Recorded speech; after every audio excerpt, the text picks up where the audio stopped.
Secondhand record. It begins with the haunting and chilling voice of a woman, played from an old record of unknown origin, as there is nothing marked on the record itself. At that moment, Kamura asks her friend, the owner of the record, if she really won't let her copy it, saying that it's just a copy and there's nothing wrong with that. However, her friend insists again that she will not lend or allow her to copy it under any circumstances, as it would diminish the value of the music. Kamura then suggests why not buy it at a record store, to which her friend replies that there's nothing written on the record, so how could she find it? She also asks where her friend bought this record, but her friend cannot say either. After that, the two have nothing more to discuss, and Kamura decides to leave. As she walks out of the house, her friend whispers to herself by the window that the record she has is more important than her own life. At that moment, when Kamura turns back to look at the record she had placed down, she finds that it has disappeared. Or the one who stole it is none other than Kamura, who just walked out of the house. Realizing this, her friend quickly runs after Kamura, shouting that she is a thief. When Kamura realizes that her friend is chasing her, she runs for her life with the stolen record. Seeing that she might not catch up to Kamura, her friend decides to pick up a stone from the roadside and throws it at Kamura, causing her to fall. Kamura then tells her that she just wanted to borrow it, and there was no need to go this far.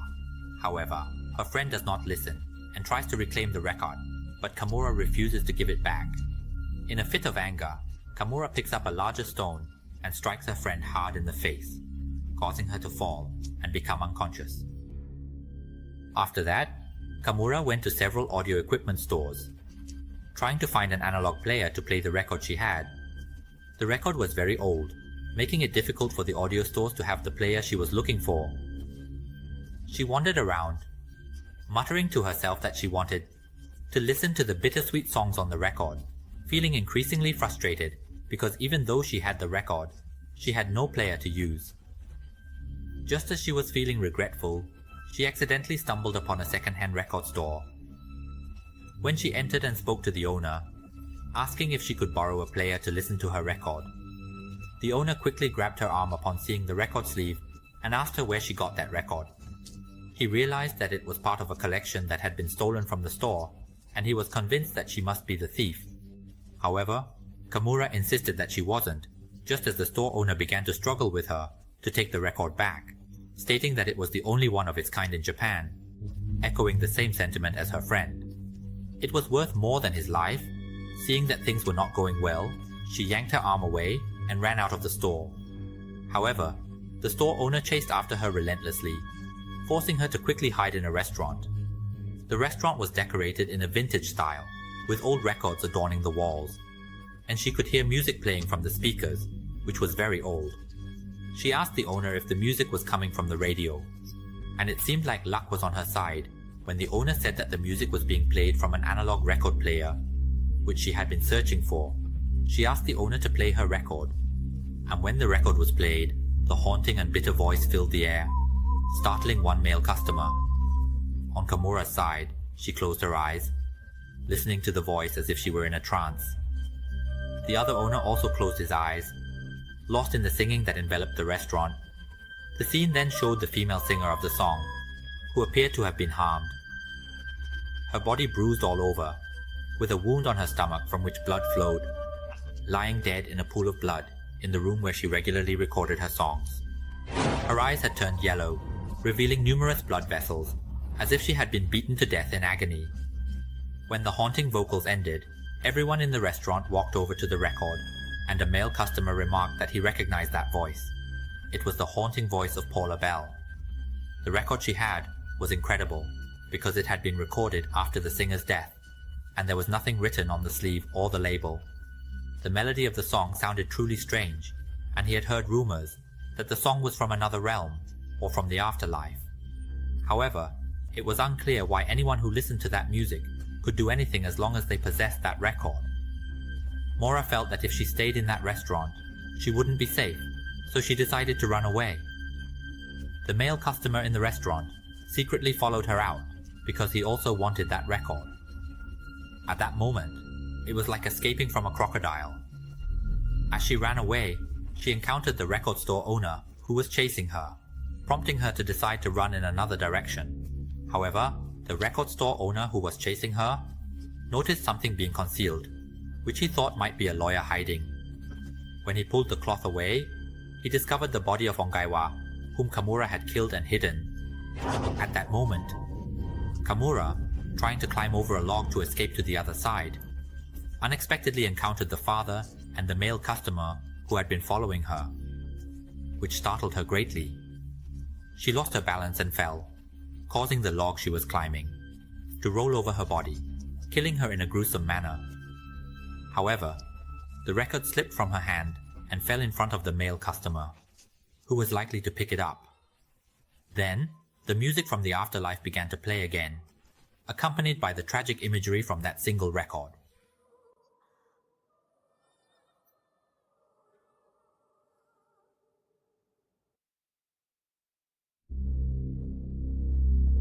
City Without Roads. The story begins with a narration about the Alice-Totain theory, which states that whispering in someone's ear can make the person who whispered appear in dreams, and can also allow contact with the dreamer. Kijichimoto used this method to enter the dreams of Saiko, the girl he secretly liked. In the dream, Saiko asked him why he didn't tell her directly, to which he replied that he was afraid and lacked confidence, but he affirmed that he truly liked her. Hearing this, Saiko told him to confess to her directly at school the next day, and he promised to do so. However, he wanted her to accept a heart-shaped ring as a gift first. During their conversation, a mysterious man suddenly laughed and appeared, saying that they both looked pitiful. Saiko asked who he was, and the mysterious man revealed himself as Jack the Ripper, boldly declaring that he would kill them both. Before he could act, Kijichimoto was attacked, causing Saiko to wake up from the dream in shock. When she woke up, she thought it was just a nightmare, but she noticed Kijichimoto's ring box next to her, making her wonder why the box from her dream was suddenly beside her, and the heart-shaped ring was missing.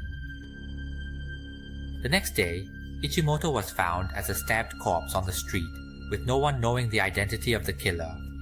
However, there remained a question lingering in her mind. Since Kijichimoto was killed, where did the ring go? Could the mysterious man in her dream, who claimed to be named Jack the Ripper, be the culprit? After the Alice-Totain case, she sensed that a chilling event awaited her. That evening, Saiko lost her patience with her family's strange behavior of constantly watching her.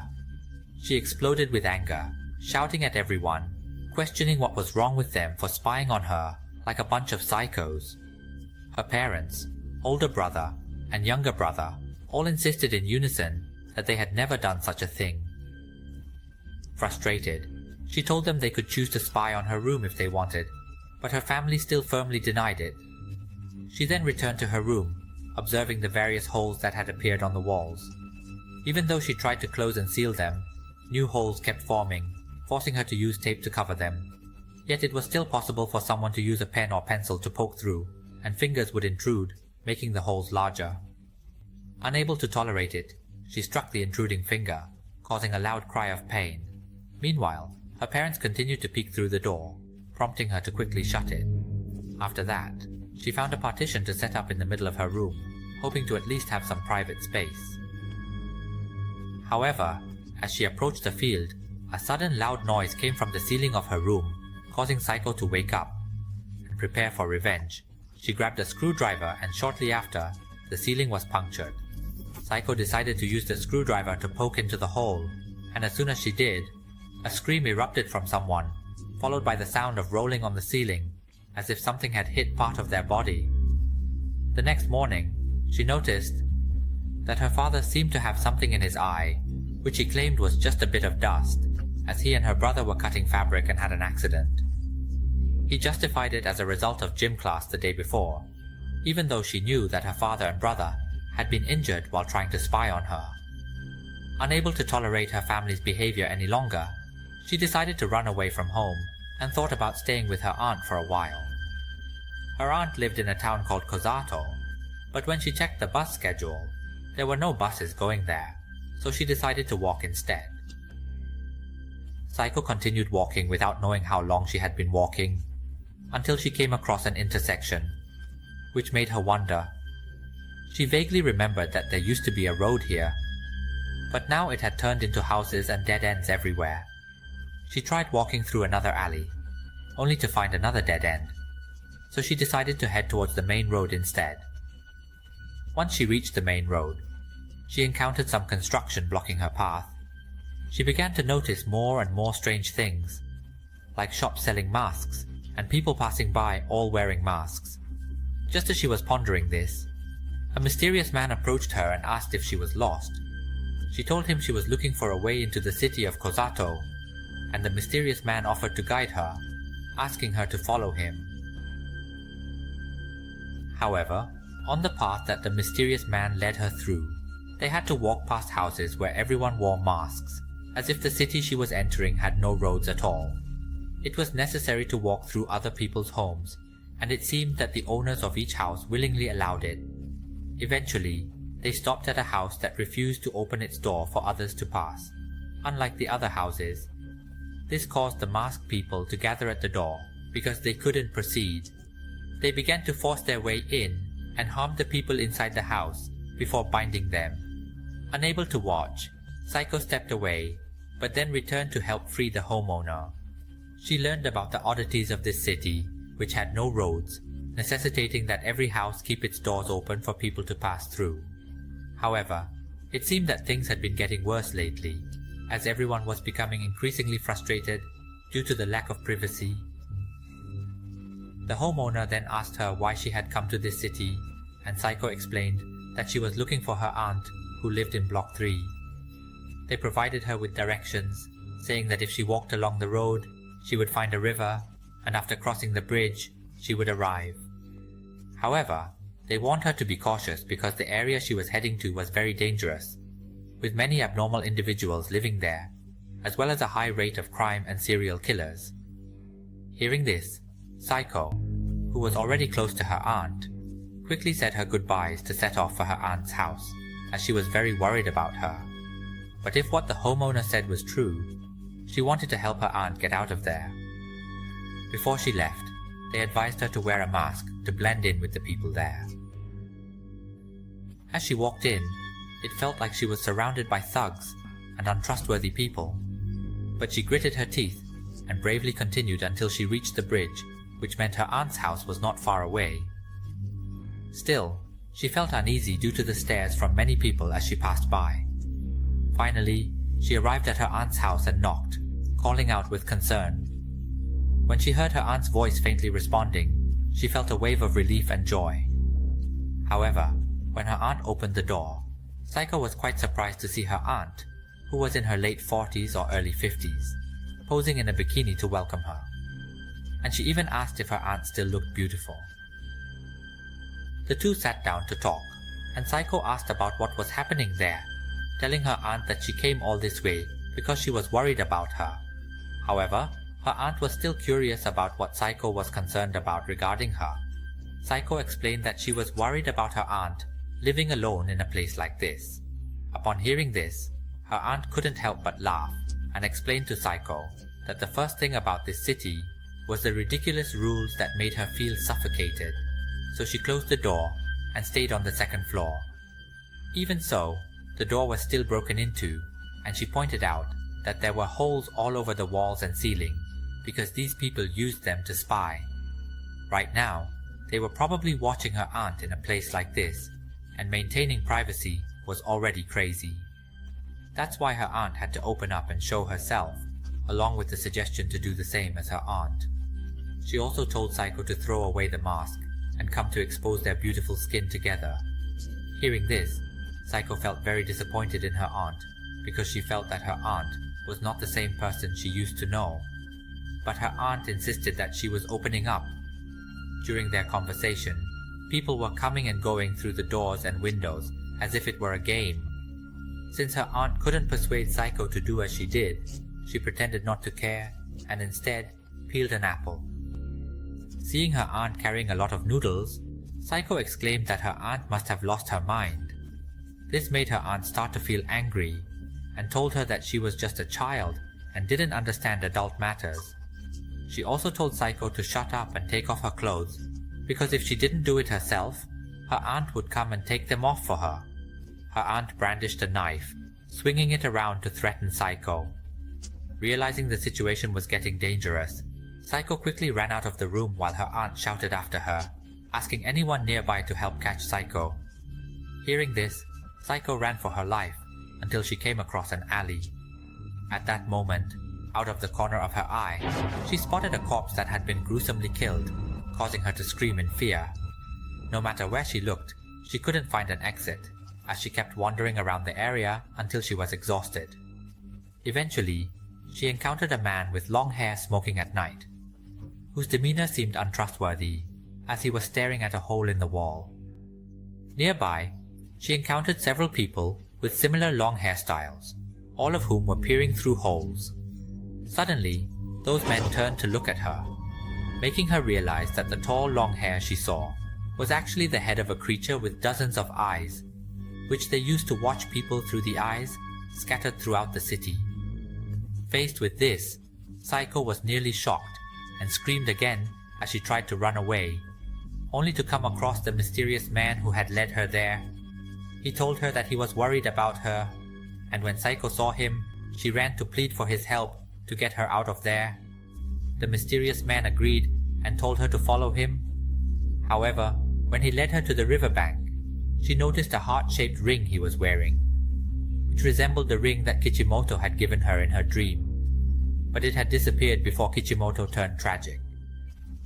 When the mysterious man saw that Psycho was interested in the heart-shaped ring he wore, he lifted it to give it to her as a gift, putting it on her finger, and he remarked that the ring fit her perfectly, feeling as if they had met before.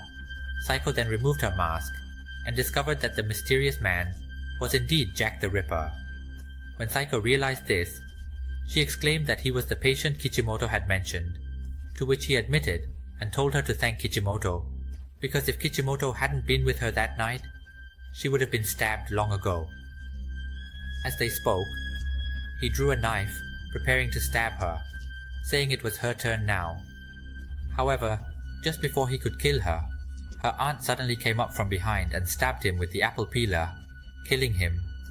Despite this, Psycho still felt terrified of her aunt, trembling until her aunt dropped the knife into the river and told her to walk along the riverbank to leave. Before Psycho could leave, she pleaded for her aunt to come with her, but her aunt turned her back and said nothing. Psycho then walked along the riverbank alone, never to return there again.